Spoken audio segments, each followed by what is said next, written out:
এখন তো এইমাত্র আসলাম, তো দেখি আর কিছুক্ষণ দেখি, বাট ভালো লাগছে। অনেক সতীর্থরা আছে এখানে, বাংলাদেশের বিভিন্ন জেলা থেকে লোকরা এসছে, ক্লাবের লোকরা এসছে, অল দ্য স্টেক হোল্ডার্স আছে এখানে, তো ভালোই লাগছে সবার সাথে। এক্সাইটমেন্ট তো থাকবে দুটো, একটা হচ্ছে নির্বাচন অংশগ্রহণ করছি, আমি নিজেও নির্বাচনে দাঁড়িয়েছি, so let's see, hope for the best.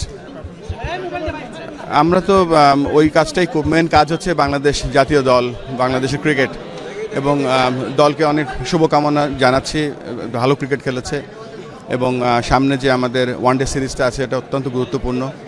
বেশ কিছু জায়গায় দেখতে পেয়েছি, কিছু জায়গায় আমাদের ইমপ্রুভমেন্টস এরিয়াস আছে, যেমন বিশেষ করে মিডল অর্ডার ব্যাটিংটা, বাট টিমটা যেই ক্রিকেট খেলছে গত 2 মাস ধরে, ভেরি এক্সাইটিং ক্রিকেট, এবং আমরা এই দলটা নিয়ে অনেক আশাবাদী। এবং আপনি 4 মাসের জন্য কাজ করেছিলেন, 4 মাস, এবার যদি নির্বাচিত হয়ে সভাপতি হয়ে আসেন, নতুন কোনো কাজ করবেন, কোনো কিছু সেট করেছেন কিনা? আমরা তো যা বলার আজকে শেষ হোক, তারপরে সব একসাথে বলবো, ডিপেন্ডিং অন দ্য আলটিমেট রেজাল্টের পরে সব বলবো আর কি। Thank you.